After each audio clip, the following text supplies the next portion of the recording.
Tonight on our show, my guest shares how her entire life changed when her healthy child became disabled. However, through his disability, God brought out a star. Welcome, Grace Alexandra. Oh, hello. How are you, Ronke? I'm very well, thank you. Thank you for having me. Thank you. It's been a pleasure, man. It's a real honor. We've been trying to get you on the show. Oh, so it's really? Nice to finally, oh, my God. Finally have you here. Thank you. I feel honored. That's good.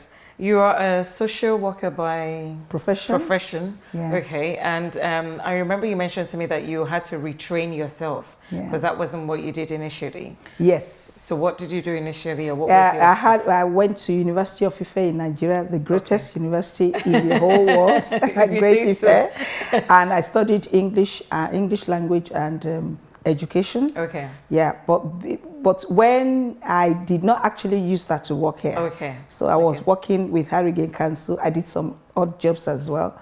Right. But then I went back to train because of the situation that's changed, my personal circumstance of raising a child living with disability. Right, okay. So I remember that one of the things you said to me when I said the story of your life, which I found very profound, was that the story of your life is about your child. Yes, you know. Because so many things changed from them. I would say the beginning when I start living was when I had this vision that was revealed to me by God, especially when when you raise a child with disability, it has a serious effect on the family dynamics, on your life, personal life, especially when you always think about the fact that everything has to be smooth. Yes. So that was a major change in my life. And when I started accepting his disability, I realized that I have to train because that's the area I want to go. Because one thing is that I like to work, and I realized that going for therapies for my son, going to hospitals, appointments, and all sorts, that's going to take a lot of time. And I don't want my life to just revolve around my son. Your son. And I want to that blame when you can offer better. Yes. You have a lot to offer to the world, and you feel constrained by your caring responsibility for your child, and you don't want to start blaming in your mind or blaming God. I just said that for me to be able to do that vision and add value to people's life, I need to go for social work. So I train at the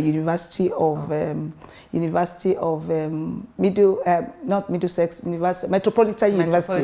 Okay. Yes, which is not far from home. Okay, so that was convenient for you. That's what's convenient with my caring responsibility for my son as well. Okay, I know we will talk a lot more about your son, which is really part of the main story here.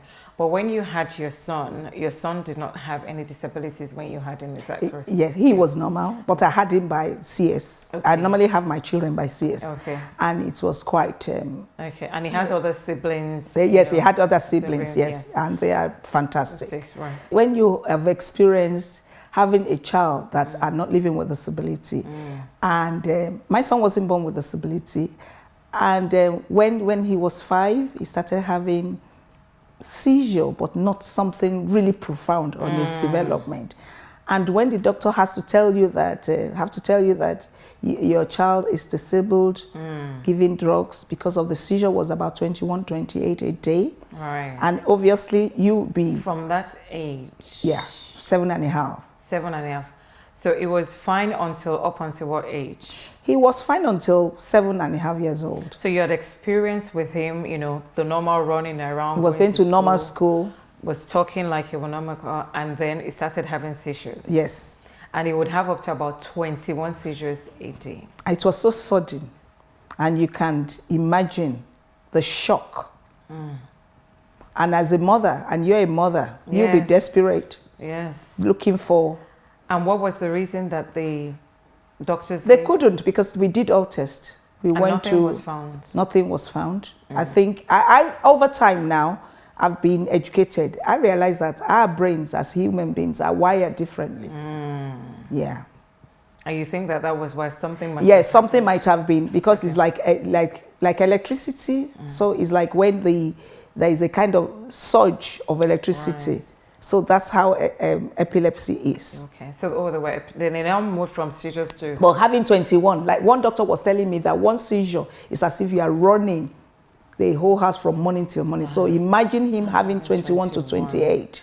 Which led to, I remember you saying that it then led to obviously his health. A lot of, he has a global developmental delay because it affects his cognition. That's 2 + 2 = 4 for your learning. It's affected massively. There was a time he couldn't, then he affected his speech. Because he could talk. But he wasn't able to talk. And he wasn't even able to understand what you're saying. He was like, there was a time he was just looking. And he wasn't getting it. And I was like, what happened? It was a shock. What impact does this at that time have on you, the older sibling? Oh, you can say that again. It actually broke my first marriage. Oh. And because my husband died, couldn't handle that.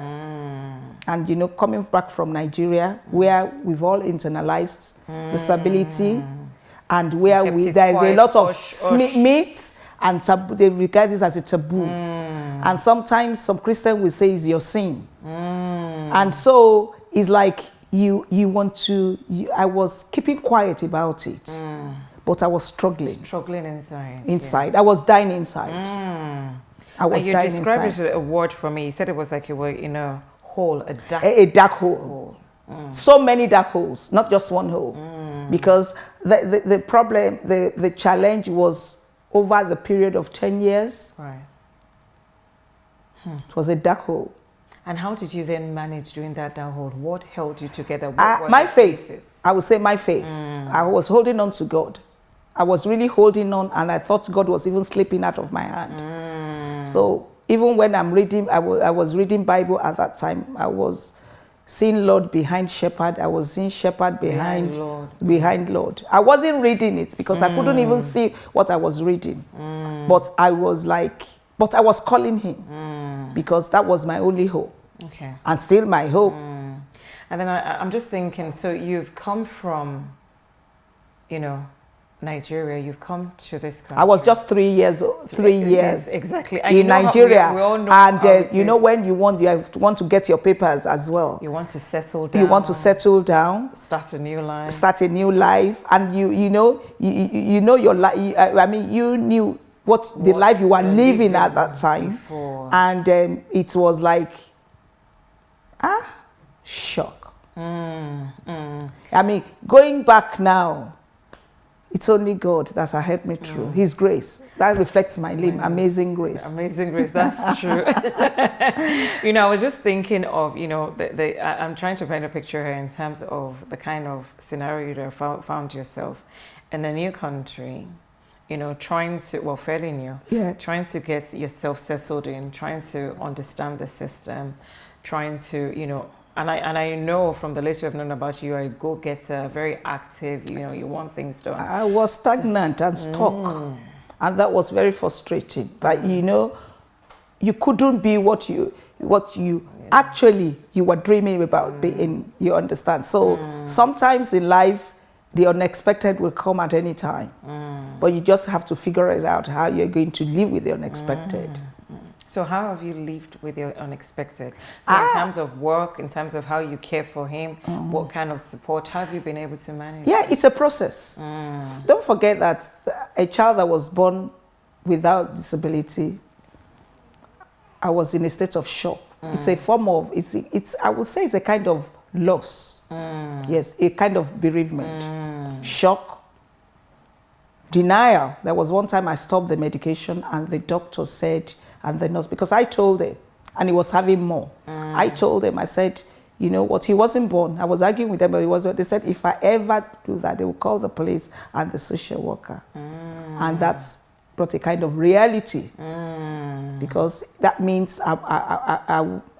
that means I was not going to be responsible. I will be responsible for anything that happened to my son. And I will be held culpable. So I was like, you know what? I just need to. So denial.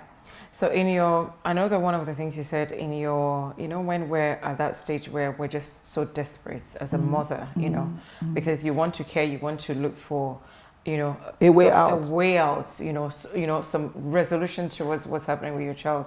I know you said that you were going from place to place in terms of. Yes, I was going. As a mother, you be desperate. Yes. And you want to do everything. Whether they said you should drink urine, you would drink it. So I was going from one church to another. Revival, they are looking for care. But I realized that I was even losing it.